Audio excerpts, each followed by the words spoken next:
Le sujet que je veux aborder ce soir, c'est celui de la laïcité et pour lequel j'ai retenu ce titre de la conférence, un principe fondateur de la République. Donc on va voir comment effectivement la laïcité apparaît comme quelque chose de consubstantiel au développement de la République dans laquelle on est.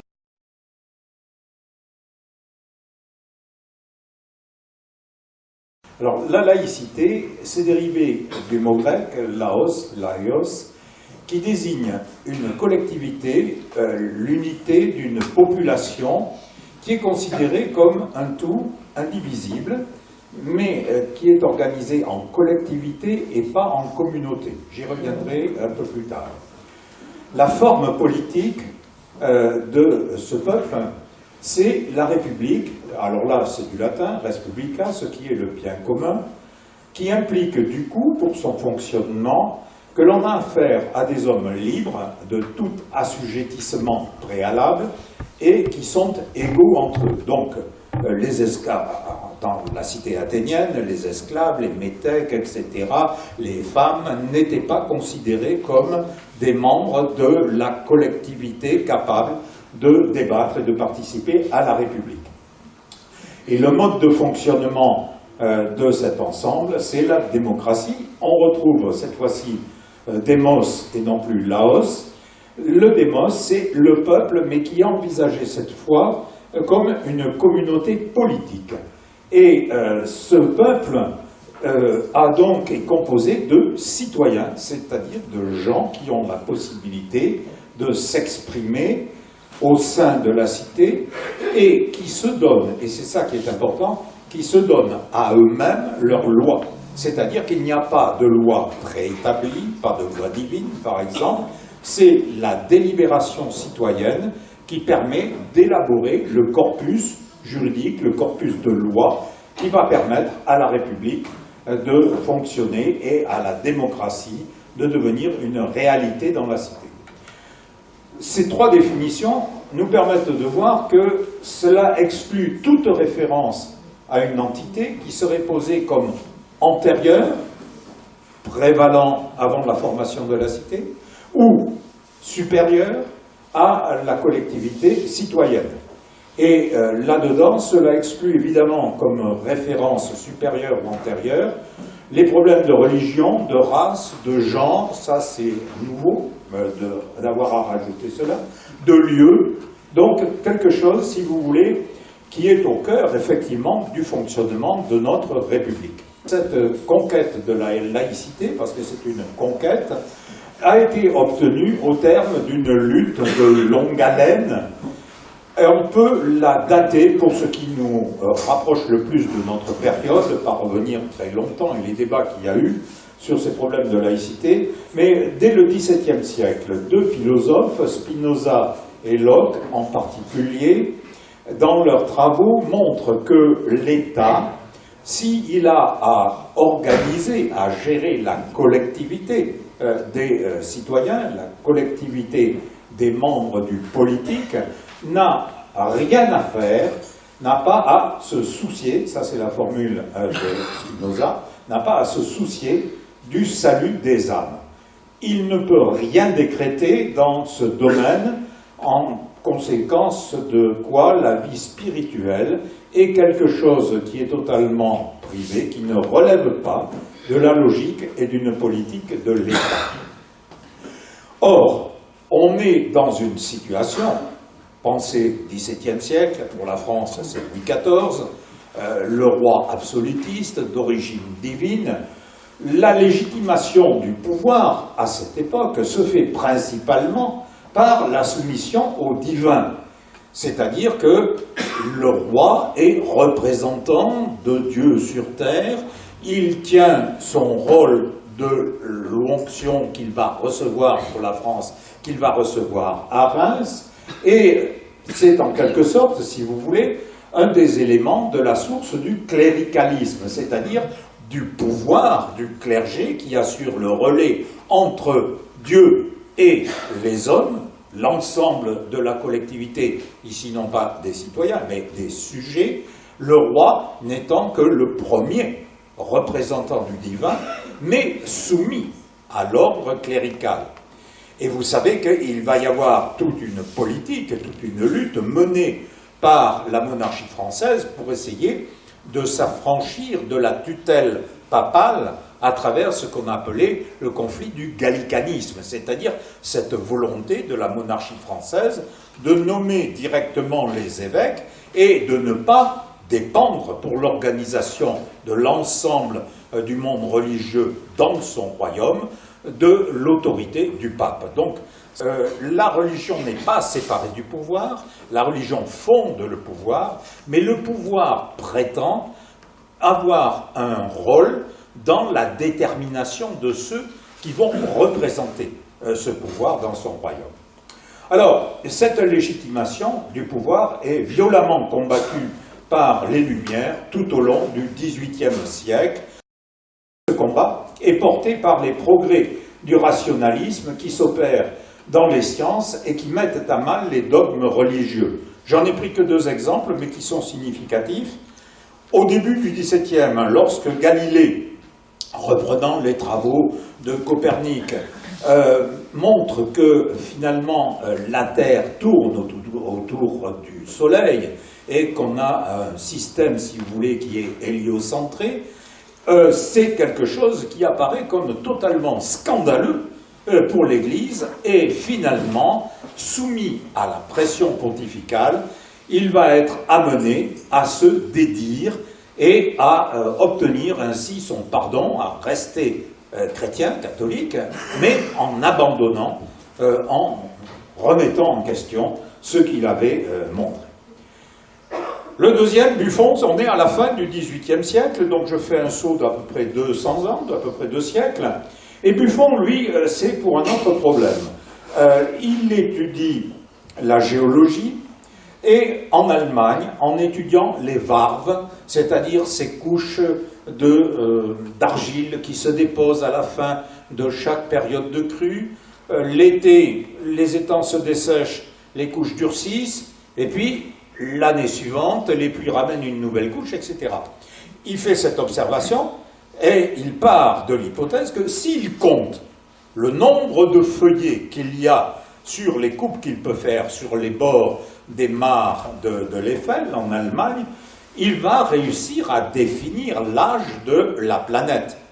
Jusqu'à cette époque, à la fin du XVIIIe siècle, l'âge de la planète est calculé à partir de la Bible, des générations des prophètes, etc. Et on sait que le monde a été créé quelque part en moins 4300 et quelques, l'univers, le monde, à 4000 ans, en gros, 4500, 4 millénaires et demi. Et lui, il trouve 77 000 feuillets. Donc, il fait une communication à la faculté de sciences et qui annonce que l'âge de la Terre est d'au moins 77 000 ans et pas de 4 000. Ça crée un tollé considérable et Buffon va être sommé, lui aussi, de se rétracter. L'université est encore à cette époque dans les mains de l'Église et Buffon doit retirer ses conclusions sur l'âge de la Terre. Donc vous voyez comment, jusqu'à la fin du XVIIIe siècle, l'orthodoxie religieuse portée par la papauté est quelque chose qui heurte de plein fouet les recherches, les travaux, les trouvailles, les découvertes scientifiques qu'ont pu faire les savants, les chercheurs. Évidemment, c'est la Révolution française qui va représenter la consécration de ce combat tout au long du XVIIIe siècle, avec la Déclaration des droits de l'homme et du citoyen, proclamée en 1789, et dans lequel l'article 10, alors le premier vous le connaissez, tous les hommes naissent libres et égaux et le demeurent en droit comme en devoir, mais l'article 10 est intéressant parce qu'il pose le problème de la liberté de conscience. Et je vais y revenir tout à l'heure, c'est pas la même chose que la liberté religieuse. Donc liberté de conscience, et finalement, ça se concrétise dans une démarche administrative. L'État veut connaître ses citoyens.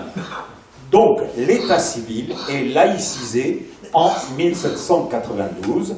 C'est la conséquence de l'établissement du clergé jureur qui va prêter serment à la Déclaration des droits de l'homme et du citoyen. Donc, un état civil, et vous savez que si vous faites des recherches en généalogie, au-delà de 1789, vous êtes obligé de passer par les documents paroissiaux. Et là, si la paroisse était fréquentée par un prêtre sachant écrire, tenant bien à jour, vous avez des possibilités de remonter assez loin, jusqu'au XVIIe siècle, mais quelquefois c'est la panique. Il suffit qu'il y ait eu un curé à un moment donné qui ne tienne pas ses cahiers, qui ne sache pas bien écrire, et puis vous avez des ruptures.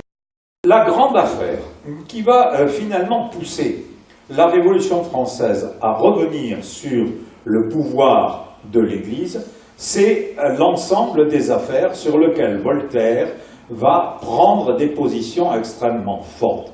Avec d'une part, la première, c'est l'affaire Sirvin, puis l'affaire Calas, et finalement, à travers la lutte que mène Voltaire, ça va permettre de mettre en question très fortement l'arbitraire judiciaire et dénoncer l'obscurantisme des ecclésiastiques. Alors je rappelle pour le chevalier de la Barre ce qui s'est passé.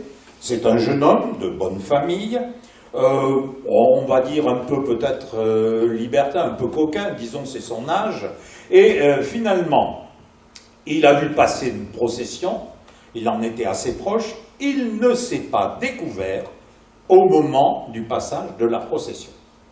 Alors, on va lui en tenir rigueur, comme quelque chose qui est un blasphème, et en conséquence, il va être arrêté. On découvre chez lui qu'il a le dictionnaire philosophique de Voltaire, et en conséquence, on lui demande de jurer, il refuse, il ne reconnaît pas sa faute, et il va être donc condamné, mais condamné à mort pour avoir refusé d'ôter son chapeau, de se mettre à genoux, etc. Il est torturé, il est condamné, décapité, et son corps sera jeté au bûcher avec, détail terrible, le dictionnaire de Voltaire piqué par une fiche métallique dans son dos. Et on brûle donc à la fois le corps du chevalier Labarre et le dictionnaire de Voltaire. Cela fait, si vous voulez, un mouvement absolument considérable dans l'opinion, et il va y avoir dès ce moment-là, si vous voulez, des réactions qui vont dépasser largement le cercle des philosophes, le cercle de Voltaire, le cercle des Lumières. Il y a véritablement là quelque chose qui est une colère qui est en train de monter, et où finalement le chevalier de la Barre sera réhabilité par la Convention en 1793.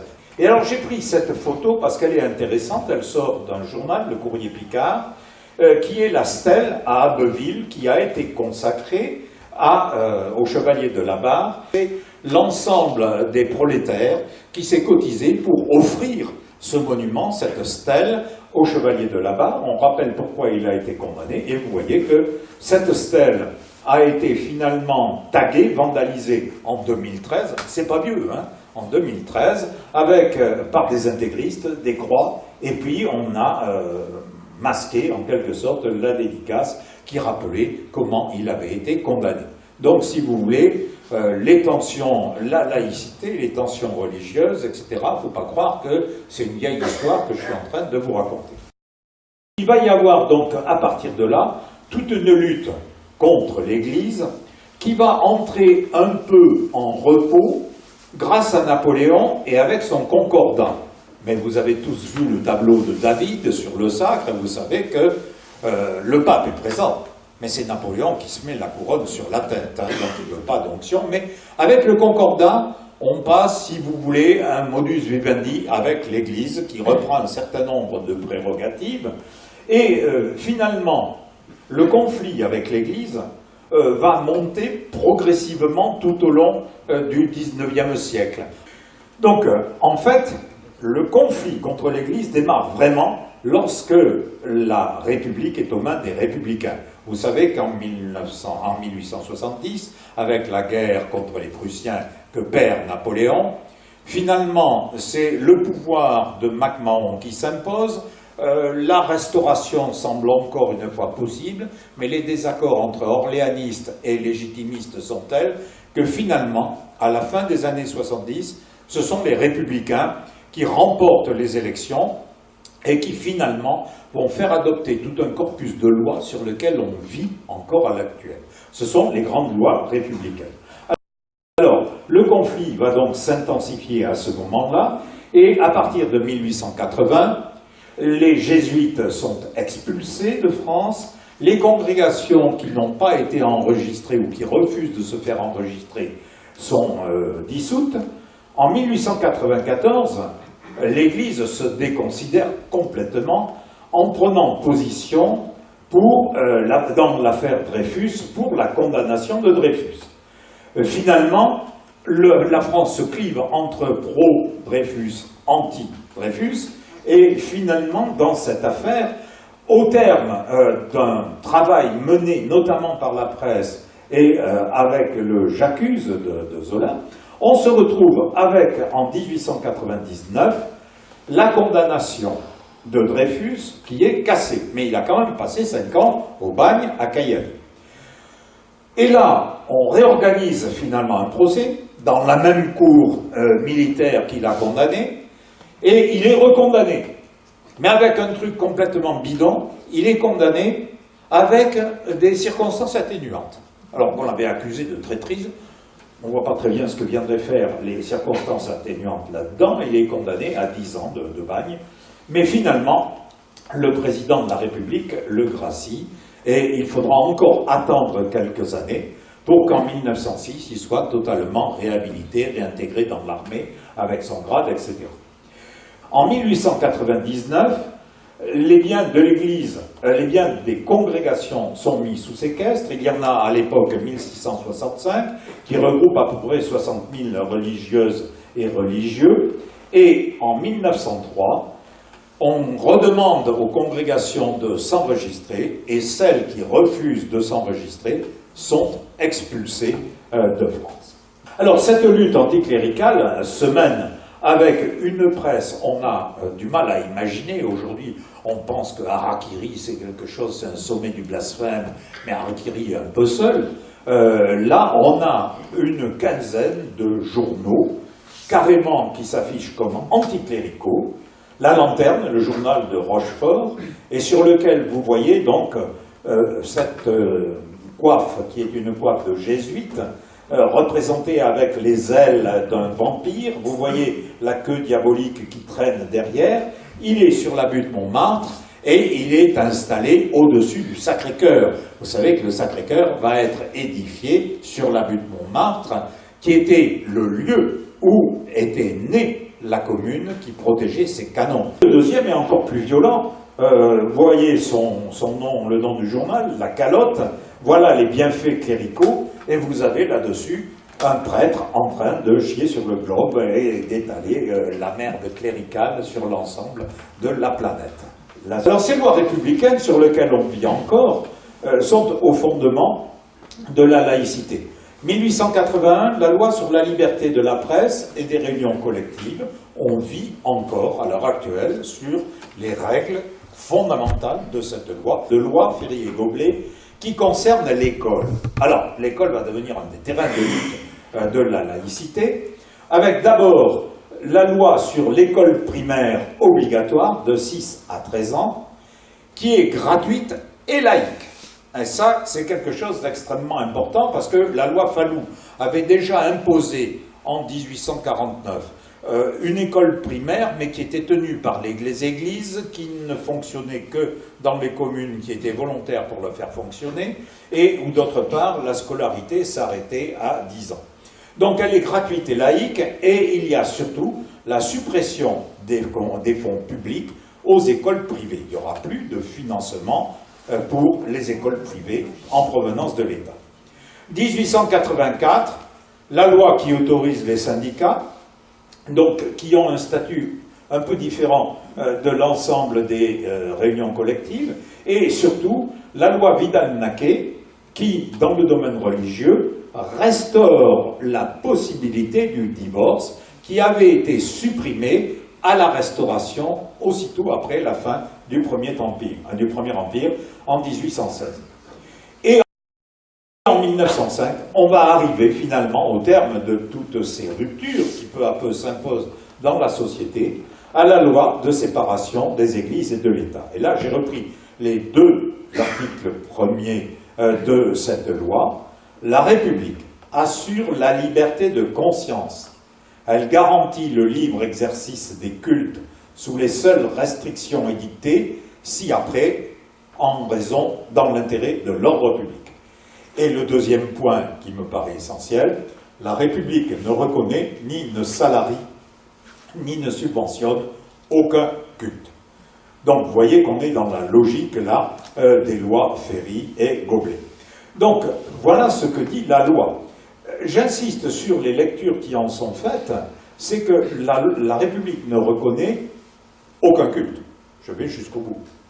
Aujourd'hui, on a tendance à penser que la République admet ou reconnaît tous les cultes. Ce qui n'est pas du tout la même chose. Et la deuxième chose, si vous voulez, c'est le libre exercice des cultes. Ce n'est pas le libre exercice de la conscience. La conscience, la liberté de conscience, mais la pratique des cultes est acceptée sous réserve de l'ordre public. L'État reconnaît que la liberté de conscience est aussi indexée à quelque chose qui est la liberté de s'associer pour pratiquer un culte, d'accord? Et où seul l'ordre public peut intervenir. L'exemple le plus fameux récent que vous avez, c'est les prières de rue, qui apparaissent à un moment donné pour les musulmans comme quelque chose, un trouble à l'ordre public. On n'a pas à occuper l'espace de la rue, l'espace public, par les prières. Les implications, elles sont importantes. D'une part, la liberté de conscience est fondée sur l'autonomie de la personne, et d'autre part, sur sa sphère privée qui établit une pleine égalité entre les croyants, les agnostiques et les athées. Cette liberté individuelle suppose à tout moment, puisqu'elle se définit, elle s'inscrit dans le temps, le droit de se redéfinir en tant que personne en refusant toute assignation communautaire et religieuse. C'est-à-dire que abandonner sa religion, changer de se convertir à une autre religion, est quelque chose qui est tout à fait normal, possible, quelque chose qui est refusé, l'apostasie, les conversions, quelque chose qui est violemment refusé par un certain nombre de religions, sinon partout. Enfin, le problème de la sphère publique, puisqu'on distingue la sphère privée, celui du champ de l'autonomie de la personne et de la liberté de conscience, la sphère publique est déterminée par le souci de l'universalité, la loi ne devant promouvoir que ce qui est d'un intérêt commun. En conséquence, on va avoir l'école qui va se trouver au cœur des enjeux. Pourquoi? Parce que l'école a pour finalité de faire advenir l'enfant comme un libre sujet délié de toute une série de liens qui se sont construits autour de la famille, et par conséquent, l'école est le lieu de l'acquisition méthodique de savoir, et pas le grappillage fourni par l'environnement, par les parents, etc. Donc, l'aspect méthodique de l'apprentissage, et d'autre part, dans cet apprentissage, l'exercice de la raison, qui, bien entendu, est conditionné par l'utilisation du doute et de l'esprit critique. C'est ça qui est l'élément important et fondateur de la possibilité d'avoir un raisonnement. Du coup, l'école repose sur une dissymétrie fondatrice entre le maître et l'élève. À l'heure actuelle, on a tendance à noyer un peu tout ça. Et cette dissymétrie fondatrice, c'est pas le pouvoir du maître sur l'élève ou le pouvoir de l'élève sur le maître, c'est une relation qui s'articule autour d'une discipline. Une discipline en tant que respect, etc., mais une discipline en tant aussi que histoire, géographie, mathématiques, etc.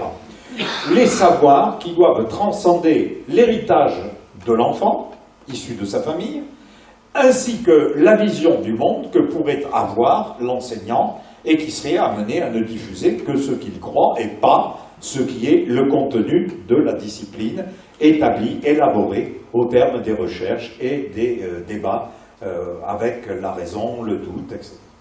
Enfin, les programmes de l'école sont donc la transposition dans le champ scolaire des œuvres et des conquêtes de l'esprit humain. C'est-à-dire qu'on doit, à partir de là, lui permettre à l'élève de faire l'économie, de refaire tout l'itinéraire de l'humanité, puisqu'on a accumulé, grâce aux livres, grâce à ses mémoires, au départ, si vous voulez, on dispose de gravures sur les stèles, la stèle d'Hammurabi, etc., la pierre de Rosette, mais c'est quelque chose de très limité comme diffusion.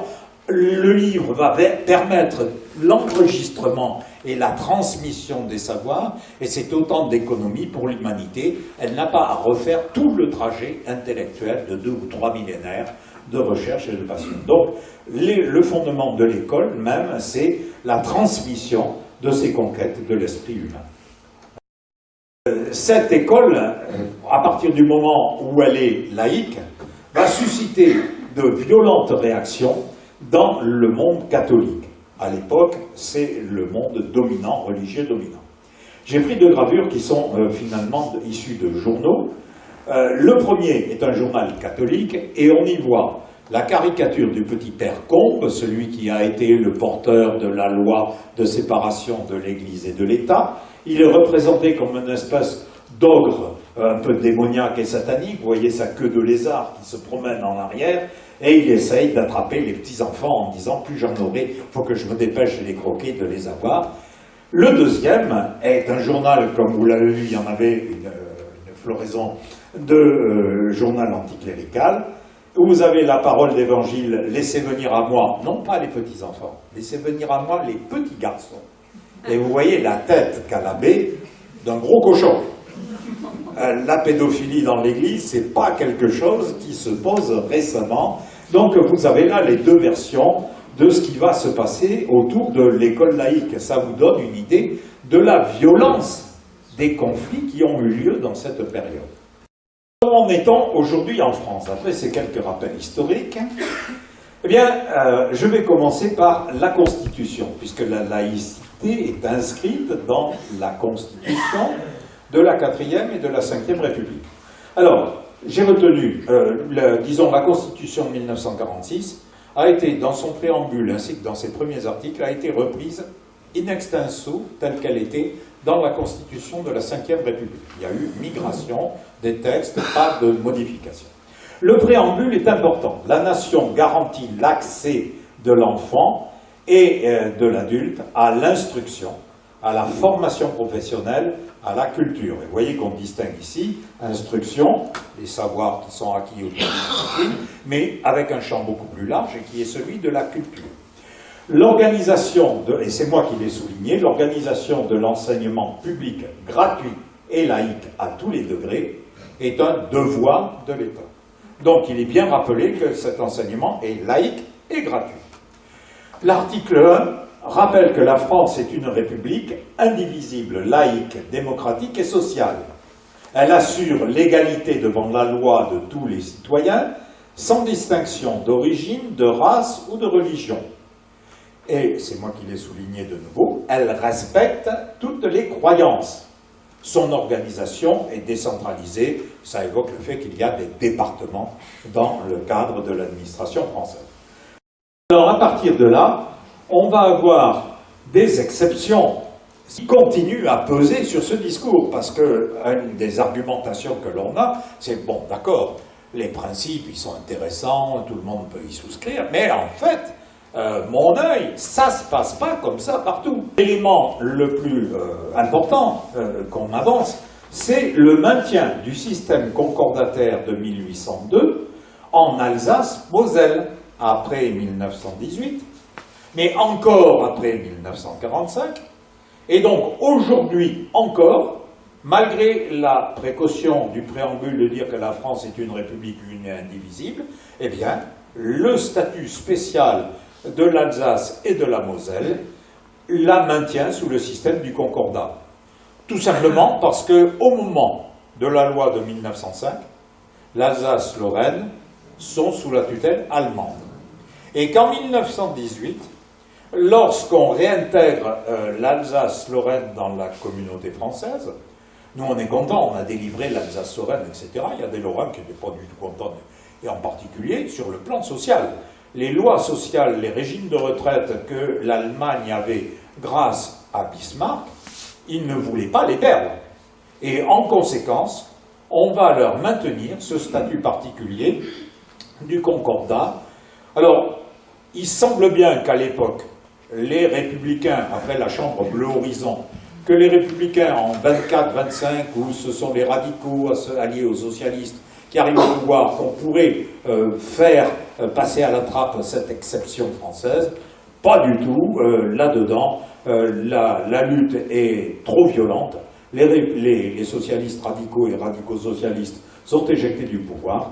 Et finalement, à l'heure actuelle, encore, en Alsace-Moselle, le clergé est financé par l'État, l'enseignement religieux est obligatoire, et surtout, jusqu'en 2015, il y a un délit de blasphème.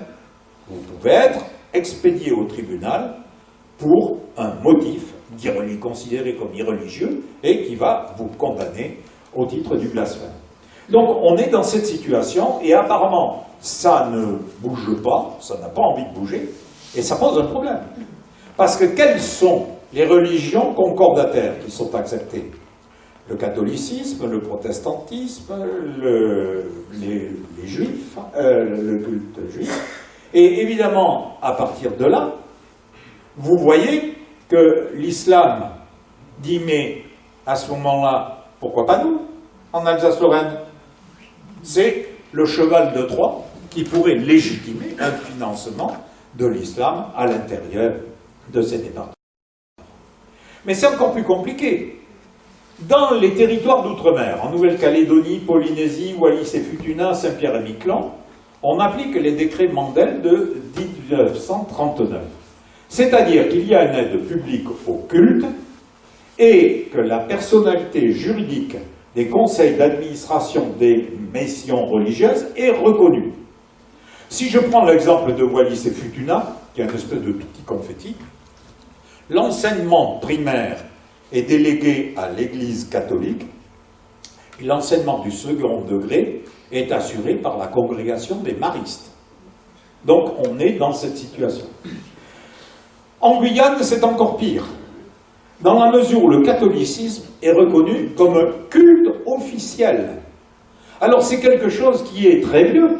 Ça remonte à 1828, un décret de Charles X. On est dans la restauration la plus réactionnaire de la période, après le règne de Louis XVIII qui avait essayé de mettre un peu d'eau dans son vin, il n'avait pas envie de repartir en exil à Bruxelles.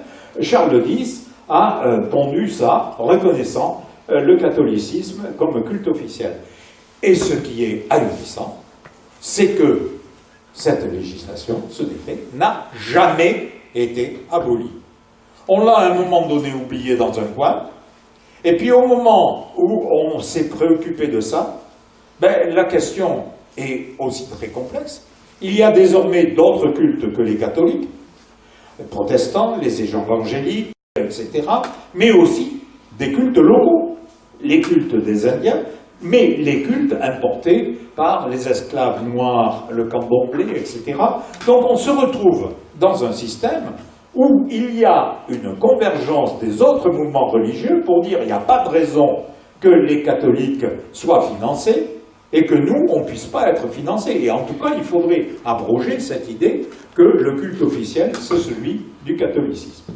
Enfin, Mayotte, dont vous savez qu'on vient de faire un département français, on se retrouve avec une population qui massivement est musulmane, et en conséquence, comme là on ne savait pas quoi faire, on a retenu comme gestion le droit coutumier musulman sur l'archipel, qui régnait sur l'archipel des Comores, et qui est désormais ce qui est la juridiction pour l'ensemble de Mayotte, bien qu'elle ait été promue, l'île, comme département français.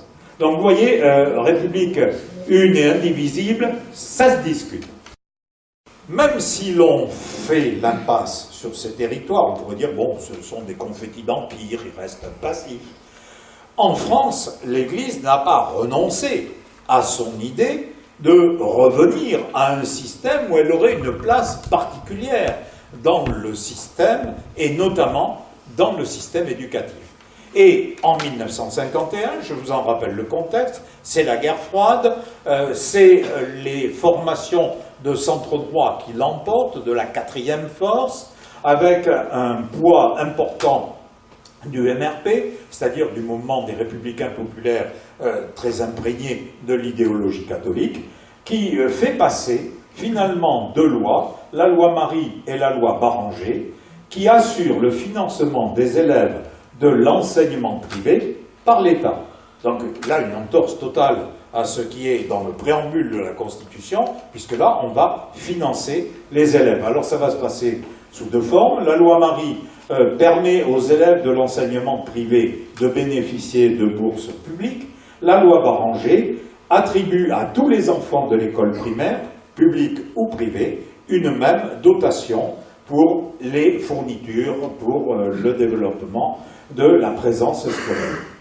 C'est aggravé par la Ve République avec, en 1959, la loi Debré, qui fait que les enseignants du privé vont être payés par l'État dans le cadre d'un système de contrat.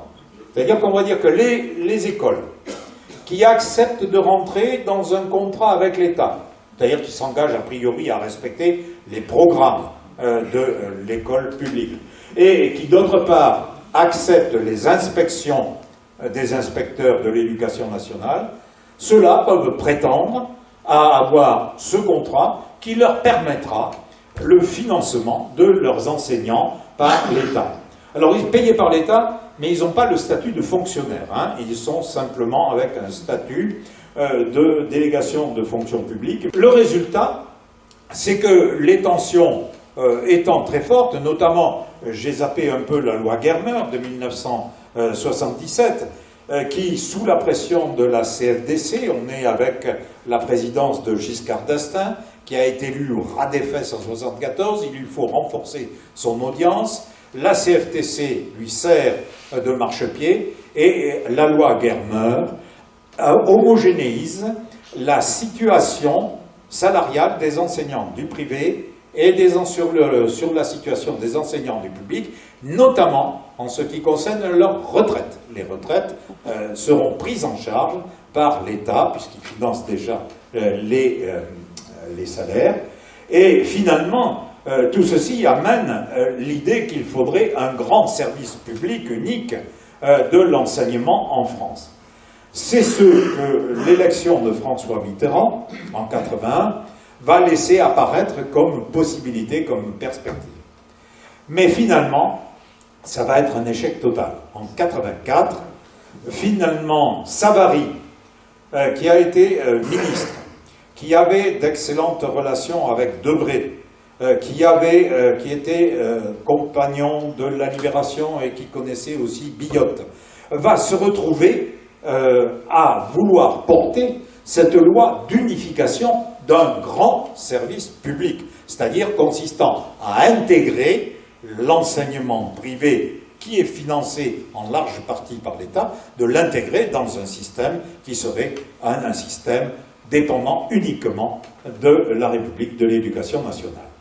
Les catholiques, et rameutés par toute la droite, vont finalement organiser une des manifestations les plus importantes qu'ait connue la France depuis 1968, et finalement, Mitterrand retire le projet de Savary, alors que la loi Savary est déjà passée au Parlement, elle a été votée, hein, et Mitterrand décide de la retirer, et il ne tient pas à se retrouver sur un siège éjectable, donc exit la loi d'unification.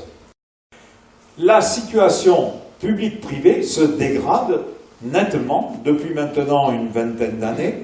J'ai retrouvé que les chiffres de 2010 à 2019, dans lequel le privé est passé de 17% à 20% de l'ensemble des étudiants. Les carrés que vous avez à côté ont une surface proportionnelle à la quantité d'élèves, Et vous voyez que le public c'est en violet, le privé c'est en jaune, c'est un privé sous contrat. Mais vous voyez aussi apparaître deux autres petits carrés en dessous. Le privé hors contrat, c'est-à-dire que du coup ils s'alignent sur aucun programme, ils ne sont pas payés, ils ne sont pas financés, mais en même temps ils ont le droit de faire et de dire ce qu'ils veulent dans leur école, ils choisissent leurs élèves, etc. Et enfin, chose là qui vient de se gonfler dans la proportion entre 2010 et 2019, l'enseignement à domicile. L'État admet que des parents puissent ne pas vouloir envoyer leurs enfants à l'école, malgré la loi sur l'obligation scolaire, et qui est maintenant une obligation jusqu'à 16 ans. Mixité sociale dont on espérait qu'elle pouvait se construire à travers l'école, qui se construisait aussi à travers le service militaire, mais qui a été abrogé, qui a disparu. On n'a plus la construction d'une culture commune, l'entre-soi, notamment l'entre-soi religieux, se renforce et on débouche sur une société de type société mosaïque, à structure mosaïque, et non plus de collectivité citoyenne qui est au fondement même de l'existence de la République. Alors ici, j'ai repris cette couverture d'un dossier de Charlie Hebdo. La laïcité, c'est par où? Vous voyez un prêtre, un imam, un juif et un orthodoxe qui sont en train d'écarteler cette malheureuse République, cette malheureuse Marianne. Alors, ceci pose le problème de où est la laïcité, qu'est-ce que c'est cette laïcité? Et dès 1925, souvenez-vous, je vous ai dit, entre 24 et 26, sont les radicaux qui sont au pouvoir. L'Église, sentant qu'il pourrait y avoir quelque chose qui annulerait le statut particulier de l'Alsace-Moselle, adopte ce texte qui est important. Les lois de la laïcité sont injustes, d'abord parce qu'elles sont contraires aux droits formels de Dieu. Alors, vous voyez la dérive qu'il y a. Si on fait rentrer en ligne de compte dans la loi les droits de Dieu, pas étonnant qu'on veuille y mettre aujourd'hui le droit des animaux, le droit des arbres, le droit de, que sais-je, on peut y faire rentrer tout et n'importe quoi. Mais ce qui est important, c'est que ce qui est simplement quelque chose, une déclaration qui est faite dans les milieux jésuites, est repris en 1949, mais là par l'Assemblée des évêques de France, et qui en fait un point essentiel du positionnement de l'Église française en 1949.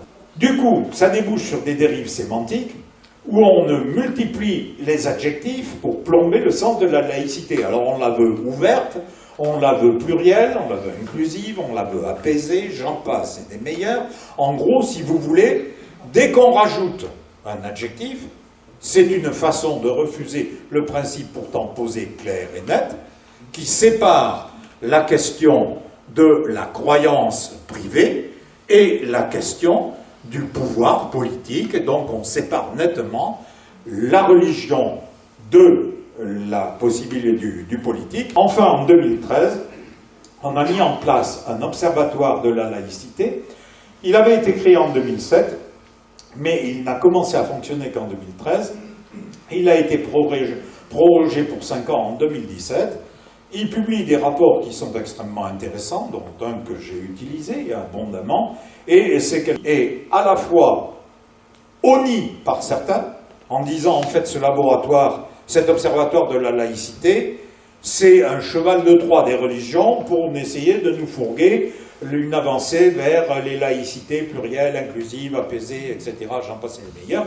Et d'autres qui disent non, non, ça permet de savoir exactement où on est né dans le domaine religieux, et à partir de là, c'est quelque chose qui est nôtre. On n'est pas, on regarde les enquêtes qu'ils font, on n'est pas tenu de suivre les préconisations qu'ils font dans le rapport. C'est aux politiques à se déterminer. Le discours de Sarkozy au Latran, parce que là, alors moi en tant qu'enseignant, ça m'a foutu, si j'ose dire, les boules. L'instituteur ne pourra jamais remplacer le curé ou le pasteur, parce qu'il lui manquera toujours la réalité du sacrifice de sa vie et le charisme d'un engagement porté par l'espérance. Comme si quand vous êtes enseignant, vous n'êtes pas porté par l'espérance de transmettre des savoirs à vos élèves, de leur permettre d'atteindre un âge adulte de façon éclairée et de devenir des citoyens responsables. Donc c'est quelque chose d'absolument insupportable, ce type de discours. Et j'ai trouvé cette caricature parce qu'elle est aussi témoigne de ma colère en tant qu'enseignant. 1969, vous avez les parents qui récupèrent le carnet de notes du gamin et qui l'engueulent devant la maîtresse en disant « Non mais c'est quoi ces notes ?» Et puis en 2009, les parents, le môme qui se fend la tronche, qui sont en train d'engueuler la malheureuse institut prof et en lui disant « C'est quoi ces notes ?» Alors que ce qui était le cœur de l'enseignement dans la vision laïque, c'est l'élève et le maître se rencontrent autour d'une discipline. Une discipline de respect, mais aussi une discipline, une matière, un savoir à transmettre. À l'heure actuelle, le discours dominant dans l'éducation, c'est l'élève est au centre du système. Eh bien, l'élève au centre du système, c'est comme dans l'économie, le client est roi, il peut emmerder les vendeuses, il peut faire chier les caissières, tout simplement parce qu'il est le client roi. Il y a désormais un nouvel adversaire dans le champ du religieux, c'est l'islam. Et ça commence en 1989. On a l'affaire du voile islamique au collège de Creil. 3 élèves marocaines viennent en cours. Alors elles ont commencé l'année sans voile et elles viennent en cours à un moment donné avec des voiles. Le proviseur refuse qu'elles rentrent dans l'école et en conséquence, il y a des manifestations des parents musulmans qui disent qu'il faut les accepter, d'une partie de l'opinion qui dit les malheureuses petites, mais il vaut mieux qu'elles aillent à l'école même avec un voile sur les oreilles qu'elles restent sous l'emprise de la famille, etc. Et ce qui est révélateur et intéressant dans cette affaire, c'est, comme dans le djihad, les enfants kamikazes. Parce que la famille a envoyé au charbon les gamines, et l'affaire va se dénouer sur intervention du roi du Maroc, qui va faire pression sur la famille pour que les fillettes abandonnent leur voile. En 1989, juste après que l'affaire de Creil se soit résolue provisoirement sur intervention du roi du Maroc, le Conseil d'État dit ben, c'est aux enseignants à prendre les décisions. Ils sont maîtres dans leur classe, c'est donc à eux de s'organiser. Finalement, en 1994, la circulaire Bayrou va essayer de faire un distinguo pour aider les enseignants. Ça va pas les aider, parce qu'il distingue les signes religieux discrets et ostentatoires. C'est la pagaille, parce que c'est toujours aux enseignants de juger. Et le résultat, c'est qu'entre 1994, alors que Bayrou était persuadé que ça allait régler le problème, sur la centaine d'exclusions qui sont prononcées contre des élèves dans cette période, les tribunaux qui sont sollicités en cassent la moitié. C'est-à-dire que désavouent les enseignants qui ont pris les positions d'exclusion, ou les principaux, ou les proviseurs. Enfin, on arrive en 2004 à une situation qui, au moins, a l'avantage de la loi, c'est qu'elle refuse les signes religieux dans l'enseignement. En application du principe de laïcité, l'interdiction totale du port des signes ou des tenues qui manifestent une appartenance religieuse dans les écoles, les collèges et les lycées publics sont interdits, ce qui veut dire que le voile est interdit dans les établissements, attention, publics. Or, vous avez 20% d'établissements privés. Et là, la loi ne s'applique pas dans les établissements privés. On va avoir, à partir de là, des affrontements qui sont liés au sein de la société et dont on a l'impression qu'ils deviennent véritablement des points d'achoppement focalisant les positions dans la société. Alors, à travers les médias, bien sûr, ça c'est quelque chose où les médias jouent un rôle essentiel, on a l'impression d'un regain du religieux en France et que ça serait quelque chose qui se développerait en particulier à travers la visibilité militante de l'islam qui s'exprime pour les femmes par le foulard, mais aussi par les tenues, le camis, le petit chapeau, la veste pakistanaise, ou le prosélytisme des églises évangéliques. et qui se développe à toute vitesse à l'heure actuelle, et qui, pour lieu de culte, utilise n'importe quoi, un garage, etc., le loue à la semaine, au jour, se déplace, et elles font un tabac, ces églises évangéliques à l'heure actuelle. La grande enquête de 2019 de l'Observatoire de la laïcité montre au contraire une hausse constante du nombre de personnes qui se déclarent athées, areligieuses, agnostiques ou indifférentes. Ils disent oui, bon, je suis catholique ou je suis musulman, mais en fait, c'est tout. Hein, je ne pratique pas. Dans les athées, agnostiques et indifférents, c'est le groupe des indifférents qui s'accroît le plus vite. Hein. Face à ce déclin des formes instituées, le risque des dérives sectaires augmente très fortement, avec comme vecteur le mal-être. Alors, ce qui a justifié la mise en place de la Miviludes, la mission interministérielle de surveillance des dérives sectaires, en 2002, et qui a essayé de voir qu'est-ce qui pouvait relever véritablement de la religion, ou ce qui est une mise en suggestion qui peut se parer des atours d'une religion, l'église de Scientologie par exemple, mais aussi des tas de dérives qui se passent au titre du bien-être personnel, avec tel ou tel gourou, telle ou telle méthode de méditation, etc. La Miviludes a joué un rôle extrêmement important jusqu'à cette année, et là, désastre, le gouvernement a décidé de supprimer la Miviludes, d'en licencier la moitié des personnels et de réintégrer ce qui en restait, le croupion, simplement au sein d'une branche du ministère de l'Intérieur.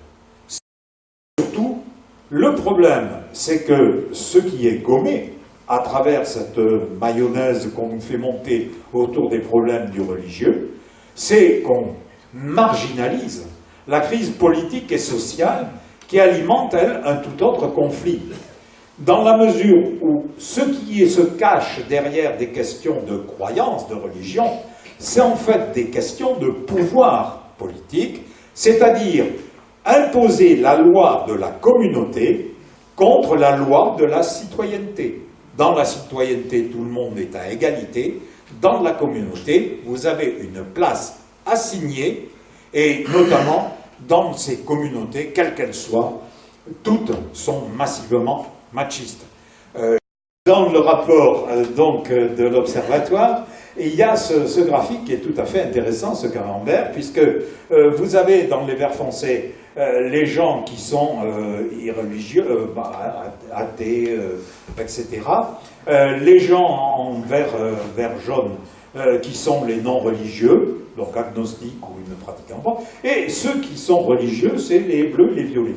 Et quand vous regardez comment ça se passe par tranche d'âge, vous voyez que dans les tranches d'âge qui sont les plus à droite, ce sont les jeunes, 18 à 24 ans. C'est les plus déchristianisés, c'est les plus athées ou irréligieux. Et vous voyez que chez les vieux, la religion est extrêmement importante, la religion catholique est extrêmement importante, l'athéisme est peu représenté, et ce que vous remarquez, la bande rouge, qui s'élargit peu à peu des tranches, des parties, les personnes les plus vieilles à gauche jusque les plus jeunes à droite, c'est la montée de nouvelles religions. On reprend dans ce camembert la même découpe, mais vous voyez qu'on a réuni les irreligieux, les athées, les agnostiques dans la portion de 63%, et le reste, c'est ceux qui déclarent la religion qu'ils pratiquent. Dans ceux qui ont une religion, qui se déclarent religieux, 25% sont des catholiques, 5% des musulmans, et le reste, vous avez des orthodoxes, des protestants, des juifs, etc.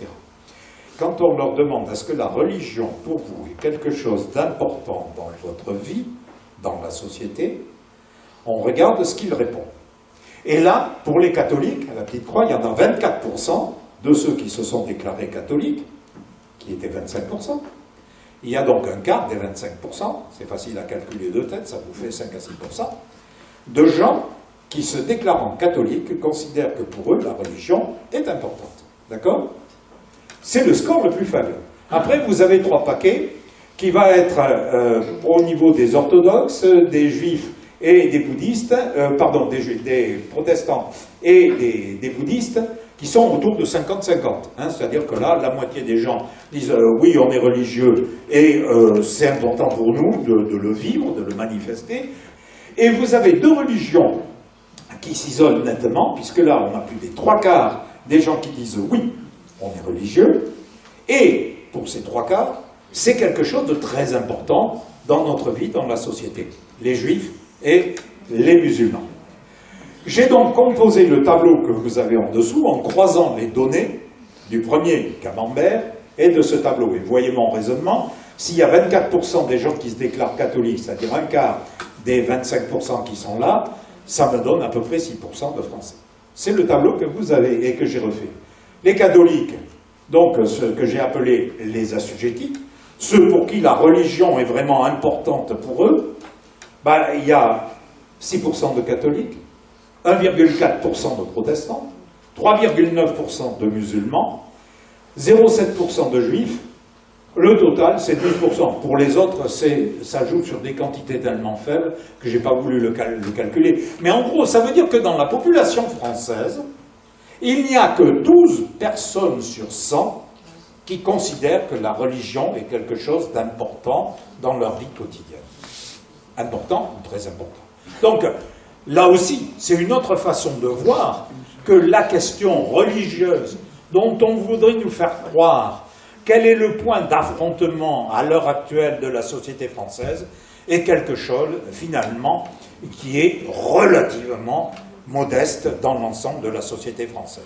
Par contre, ce qui ressort bien de ce tableau, c'est que la deuxième religion française dans la pratique, dans le rôle de l'importance, c'est les musulmans, hein, qui sont à 4% et qui sont devenus désormais, en France, la deuxième religion capable d'influencer les personnes qui le vivent dans leur comportement au sein de la société.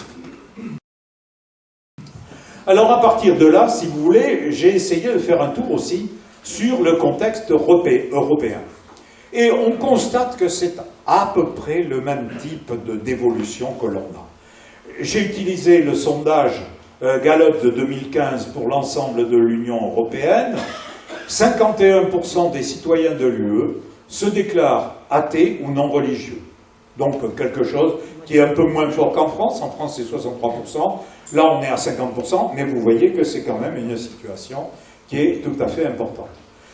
Sur l'état de droit, la Charte des droits fondamentaux, dans son article 10, proclame que toute personne a droit à la liberté de pensée, de conscience et de religion. Mais, vous savez qu'il y a deux langues officielles dans la communauté européenne, le français et l'anglais.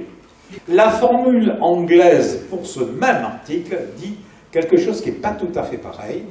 Freedom of religion and belief. Et la croyance. Liberté de religion et de croyance, mais on a quelque chose qui n'inclut pas ou qui considère qu'être athée ou irreligieux, c'est une croyance. Et j'ai repris deux cas de figure importants. En 2013, les laïcs à l'offensive obtiennent du Conseil de l'Europe que la circoncision soit considérée comme une violation des droits de l'enfant.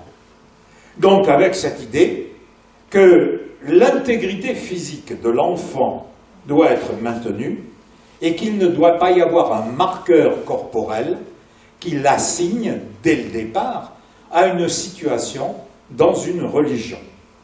La députée islandaise, Gunnarsdóttir, qui défend devant son Parlement, en Islande, l'idée d'une loi qui interdise la circoncision. Avec comme argument, nous parlons ici de droit de l'enfant et pas de liberté de croyance. Chacun peut croire en ce qu'il veut, mais les droits de l'enfant passent avant le droit de croyance. Le débat est lancé aussi en Allemagne, et là, avec force.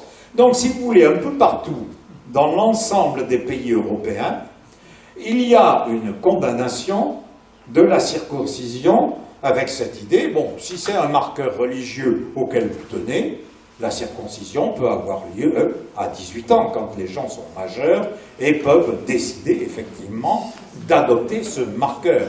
Évidemment, pour les juifs, où il faut que ça soit fait dans la première semaine de naissance du bébé, et pour les musulmans, que ça soit fait aux environs de 7-8 ans, on est dans quelque chose qui est absolument insupportable.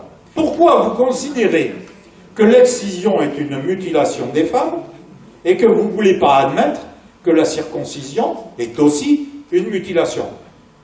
L'argument que j'ai vu, j'en ai plusieurs, dans l'islam et dans la religion juive, leur argument c'est « Ah, mais ça ne pèse pas sur la sexualité de ceux qui ont été circoncis. » Comment peuvent-ils le savoir? Un gamin qui est circoncis ne connaîtra jamais d'autre sexualité que celle d'un circoncis.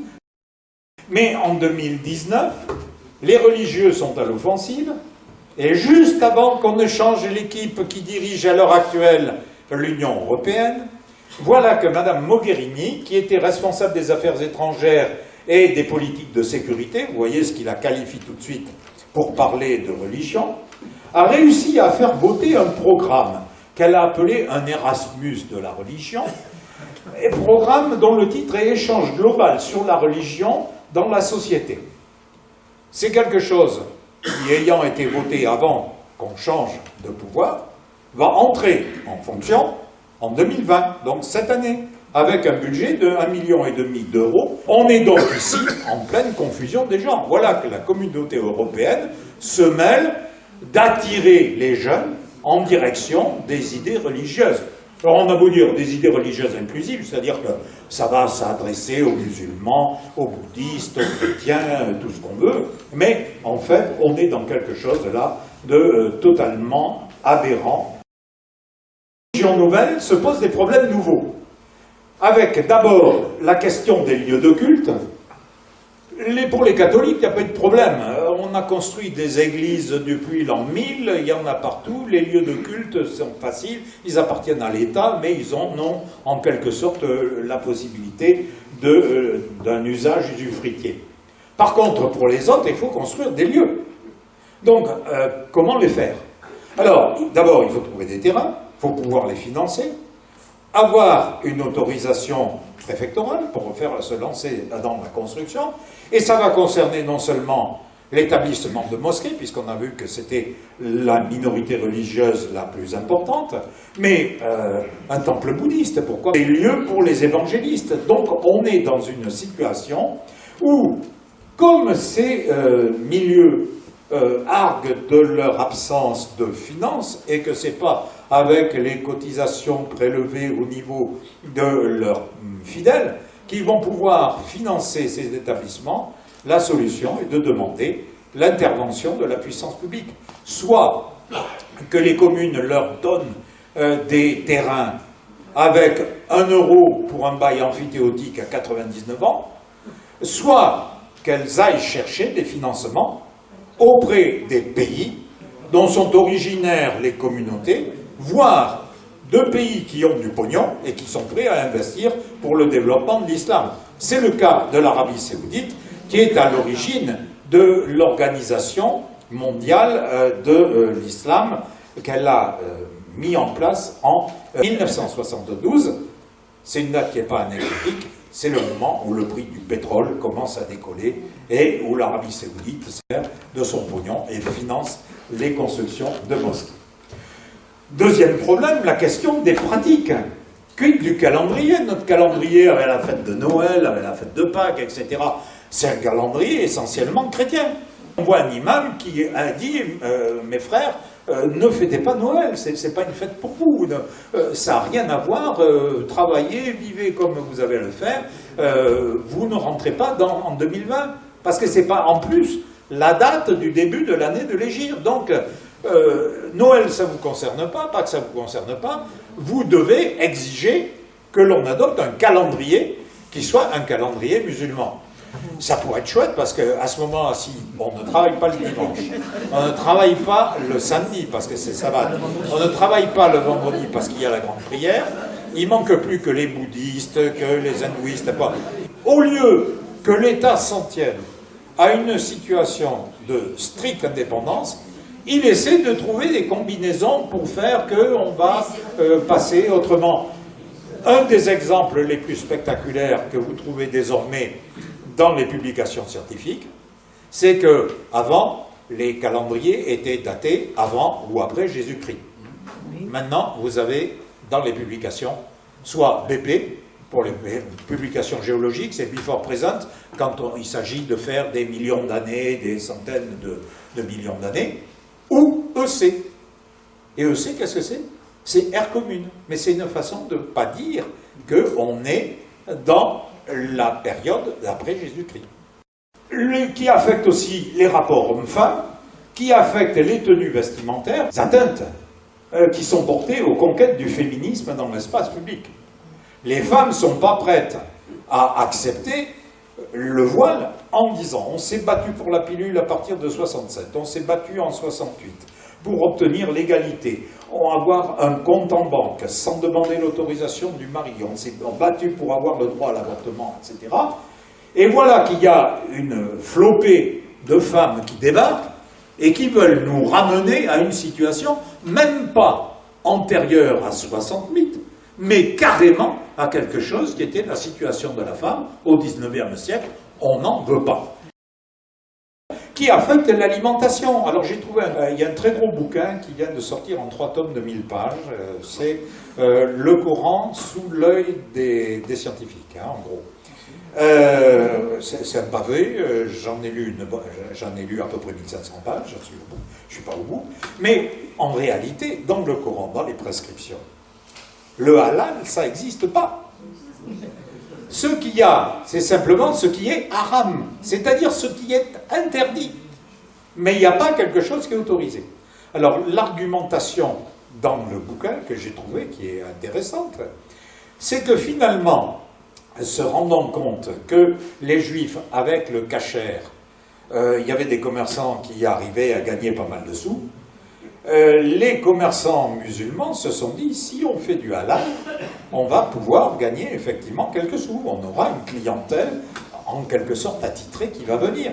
D'où cette idée débile du gouvernement qui dit, ah ben, on pourrait mettre une taxe sur le halal pour financer les mosquées.